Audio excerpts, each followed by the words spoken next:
Taylor Swift has revealed herself to be resentful of Black women, or at least deeply insecure when it comes to comparing herself to Black women. In the song Opalite, Taylor is referencing Travis Kelce's ex-girlfriend, Kayla Nicole. The lyrics of Opalite include, "You were dancing through the lightning strikes, sleepless in the onyx night, but now the sky is opalite." So Taylor is not only using the lyrics in the song to talk about how she is so much better for Travis than his ex-girlfriend is, which is inconsiderate on its face. What did that lady ever do to you? But she is choosing to do that using the imagery of onyx, which is typically black, and opalite, which is typically white. Or in Eldest Daughter, Taylor says, "I'm not a bad bitch, and this isn't savage, but I'm never gonna let you down." The language of bad bitch and savage are primarily associated with Black women, at least in this context, especially Black women in hip-hop. Both make me think of Megan Thee Stallion immediately. And there were rumors that Travis was trying to holler at Megan back in 2023, shortly before Travis and Taylor started dating. So I read this lyric as, "Sorry, I'm not a hot, cool Black woman like he usually dates." Or in Wishlist, she says they want a fat ass and a baby face. Big booties are not unique to Black women, but if we're all being honest here about the associations of Black women's bodies over the last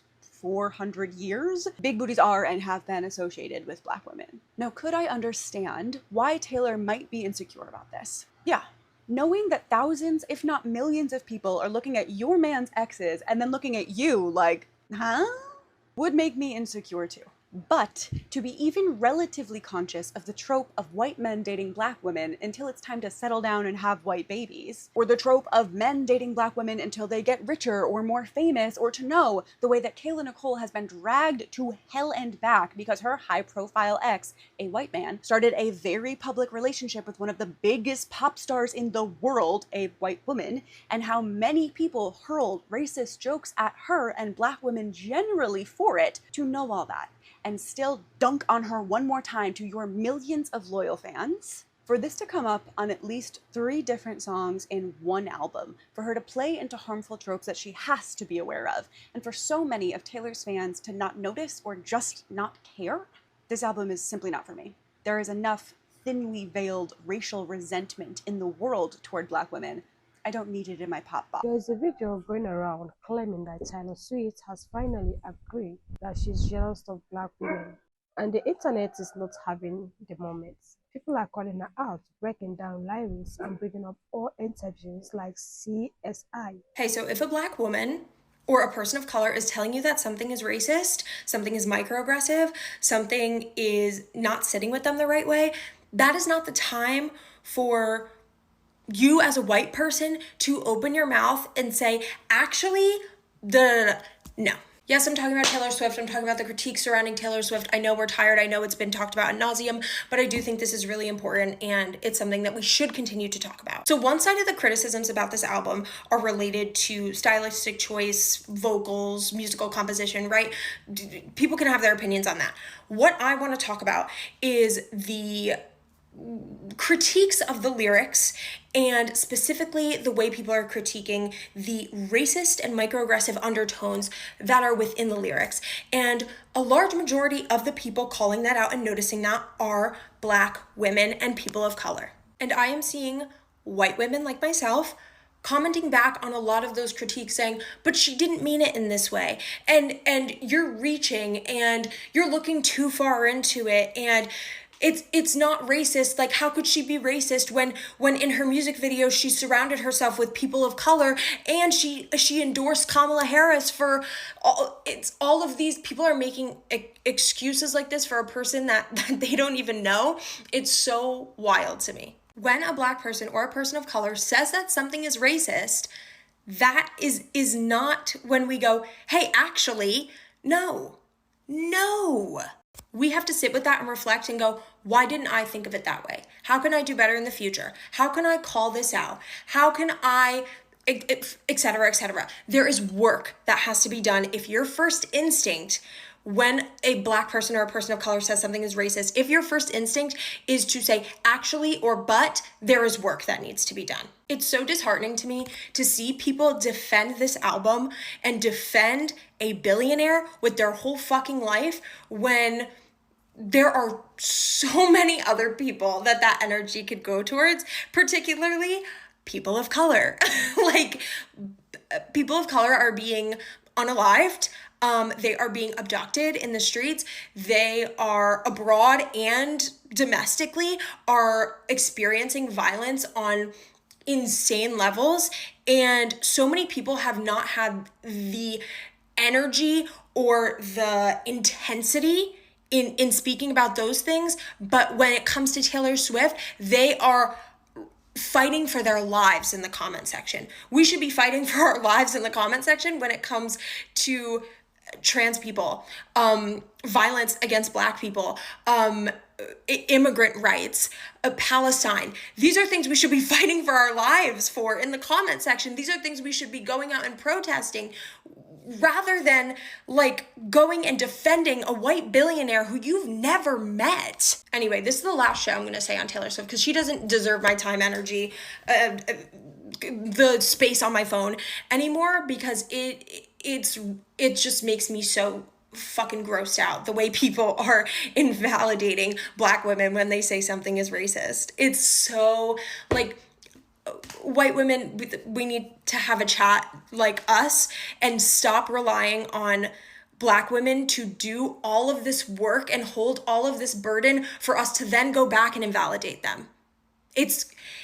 We have work to do. Taylor Swift has the fame and popularity that she has today mainly for two reasons. Number one, she's a mediocre white woman. And she reminds other mediocre white women in J.Lo that not only is mediocre okay, but it can get you very far. And I know what you're going to say, oh my God, but she's an amazing songwriter. Think about it, I'm going to hold your hand with a napkin in between when I say this. She's been writing about the same thing for 20 years. If I were writing about the same thing for 20 years, I should be pretty good at it too. I don't And not only has she been writing the same album, different font for 20 years, but nothing about her has improved. Her dancing is still the same as it was 20 years ago. Again, she's writing about the same thing. She literally has not improved in any way in her career. And why is that? Because she's a mediocre white woman, and y'all will praise her for being a mediocre white woman. She knows she doesn't have to do anything more. Whatever she does, whatever she puts out, y'all are going to buy it. Number two, and I know y'all are not ready for this one, but ready or not, here I come. Y'all still see her as a little girl who was bullied by the big scary Black man on the VMA stage in 2009. Now, friendly reminder, multiple things can be true at once. Kanye was dead the fuck wrong for doing that in that moment, and at the very same time, y'all have been infantilizing and coddling this woman since it happened. That's also why y'all feel the need to constantly compare Taylor Swift to Beyonce, because in that moment, Kanye was praising Beyonce over Taylor Swift, and so since that moment, y'all have felt the need to protect Taylor Swift and defend her virtue and prove why she deserved that award and other praises over Beyonce, and have never let Beyonce know a day of peace, even though number one, Beyonce was mortified in that moment and did not want Kanye to do that, and number two, when Beyonce was on the stage, she brought Taylor back on the stage to give her moment. Thank you for coming to my TED Talk, and if you disagree with me, I could not give a fuck less. Hope this helps. Peace and love. Talk to you later. Taylor Swift's new album is many things. Unfortunately, good is not one of them. I knew the album wasn't going to be good as soon as the title was revealed, but the promo pics made me curious, so I have listened to the album in full. And now, having listened to it, the album's problem is glaringly obvious. The problem is Taylor Swift is aging out of being a white girl. Before you scroll, let me cook. When Taylor was a teenager, she wanted to be a pop star, so her parents decided to take the country route. Keep in mind, this is the 2000s. Pop music was highly sexual, it was sleazy, and then you had things like bling rap. It's not a place for a little white girl. Country music, on the other hand, loves a little white girl, and she's blonde, they'll eat her up. So her family moved from Pennsylvania to Tennessee to launch her country career. That's why for the first several years of her career, she faked a southern accent. She was trying to fit in, seem authentic. Once the pop landscape started to change the late 2000s and early 2010s, that's when she started to transition to making pop music. And now to talk about white girls. White girls don't have sex. They don't know what that is. White girls they're cute, they're adorable, they're like dolls, they're precious, they have to be protected. Do you remember a couple months ago whenever parents would bring their kids to Sabrina Carpenter shows and then act aghast because Sabrina Carpenter, who is a highly sexual artist, was referencing sex on stage? Of course they were, because how could a short, cute little white girl who is also blonde, a blonde, cute little white girl, how could she possibly know what sex is? It's the assumption. Women having sexual freedom and willingly engaging in sex is highly associated with blackness. You can see this most clearly when it comes to things like Disney and Nickelodeon stars. Miley Cyrus, she was Hannah Montana, all-American girl. And what does she do whenever she wanted to shed the Disney image and say, hey, I'm not just a little girl anymore? She releases Can't Be Tamed in bangers. Ariana Grande, another cute little white girl. What does she do whenever she wants to shed the childhood image? She releases Dangerous Woman in Sweetener. They would do things like hang out with rappers. They would incorporate black music styles into their own music. So that way whenever they'd be sexual, it's like, oh, I'm not just a little white girl anymore. And over time they would drift away from that because that wasn't who they authentically were. They were just using that as a way to escape the chains of being a white girl. Taylor Swift has never had to do that, and why would she? She makes being a white girl so fucking profitable. And the thing about Taylor Swift is that being a white girl is not just profitable for her, it's her entire brand. Because she's just like so awkward. And whenever she dances on stage, she's like bad because she's like awkward. And she loves like cats and baking and like hanging out with her fans. And she would likely continue with this forever, except for one small problem. Taylor Swift is 35 years old. And it's not like she's showing signs of aging or anything, but the brand of being a white girl is very much being a white girl. What happens in a few years whenever she's 40?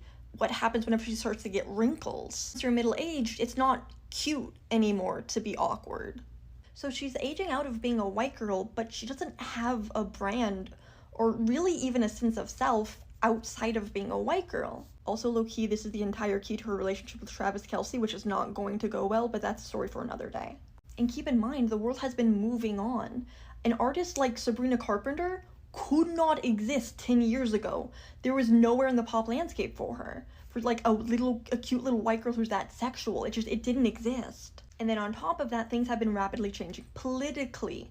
So people want different things from women now. And The Life of a Showgirl is a testament to Taylor's inability to rise to the occasion. Like on the song Wish List, oh, everybody wants bright lights and designer things, and they want like a fat ass. But me, then we get to the chorus, but me, I just want to have all of your kids.